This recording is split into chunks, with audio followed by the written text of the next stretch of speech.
Voici la nouvelle Audi A3 de 4e génération. Alors au sein du groupe Volkswagen, toutes les compacts sont passées à de nouvelles moutures. On connaissait la Golf 8, la Seat Leon ou la Skoda Octavia. Et bien cette fois, c'est le membre premium de cette grande famille Volkswagen qui passe à une toute nouvelle génération et qui s'attaque toujours à la Mercedes classe A et la BMW série 1. Alors côté style, quelle recette pour cette nouvelle A3? Donc eh bien, on a une approche qui est quand même plus consensuelle par rapport à la récente citadine A1 qui était très agressive.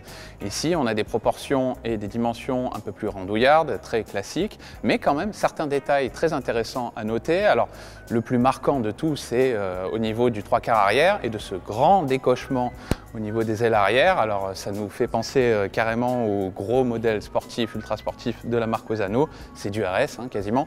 Il y a aussi quelque chose d'intéressant au niveau de la face avant. Alors il faut savoir qu'ici on a la version Advanced, c'est-à-dire le cœur de gamme un peu discret de la gamme, mais plus on ira vers les versions à vocation sportive et plus la voiture deviendra agressive. Dès la S-Line, on aura par exemple ces petites encoches traditionnelles qu'on a vues sur la petite A1 qui évoquent l'univers Quattro des années 80, Audi Sport Quattro, et a fortiori sur les S3 et RS3, là aussi on aura une voiture qui sera beaucoup plus agressive.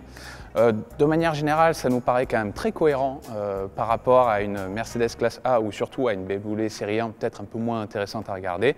On va aussi voir à l'intérieur ce que ça donne. Je vous invite tout de suite à nous suivre. À l'intérieur, la différence est plus marquée par rapport à la précédente A3 qui était très épurée avec une planche de bord qui était quasiment dépourvue de tous les boutons. Là, on a changé d'époque. Maintenant, il y a des écrans partout. C'est le marché qui veut ça.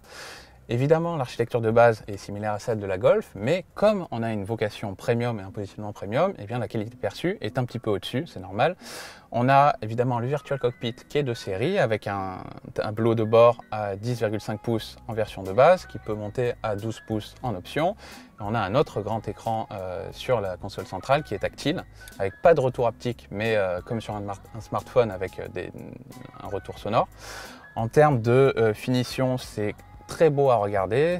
D'ailleurs, les designers d'Audi avouent qu'il y a même quelques petites inspirations de Lamborghini. C'est vrai qu'on peut penser à certaines parties de l'intérieur d'une Lamborghini Huracan. Alors côté dimension, il faut savoir que la voiture présente le même empattement que la précédente A3, mais il y a un petit peu plus de place à l'arrière. La voiture est aussi plus large de 3 cm en largeur. En longueur, elle est à 4,37 m, donc c'est-à-dire qu'elle est un petit peu plus longue qu'une Golf, mais moins qu'une Seat Leon.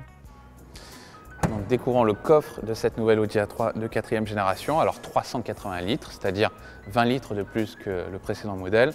On est dans la moyenne de la catégorie. Et là, remarquez aussi, il n'y a pas de sortie d'échappement parce qu'on est sur la version Advance. Et alors, il faut savoir que sur les prochaines variantes S-Line et a fortiori S3, là par contre, ces sorties d'échappement apparaîtront toujours.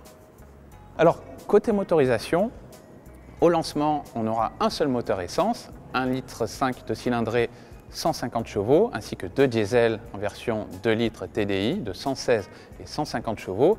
Mais évidemment, il y aura plein d'autres versions qui vont rejoindre le catalogue, des versions hybrides rechargeables, des petits moteurs essence et aussi des versions sportives. Alors, on l'a déjà évoqué, il y aura une S3 qui fera plus de 300 chevaux et que les metteurs au point d'Audi nous promettent comme plus intéressante que jamais à conduire. On a hâte de vérifier ça. Et puis, il y aura aussi la terrible RS3 et son 5 cylindres en ligne de plus de 400 chevaux qui restera au catalogue. Côté prix, en Allemagne, la voiture débute à 26 800 € avec son petit moteur essence 110 chevaux. En France, il faudra sans doute parier sur une addition qui démarrera un peu au-dessus des 27 000 €. Cette nouvelle Audi A3 sera disponible à la vente dans les jours à venir. Il nous reste à connaître encore ses prix français. Et il reste aussi à la voiture à développer sa gamme. On sait déjà aussi qu'une version 4 portes berline rejoindra le catalogue dans quelques mois.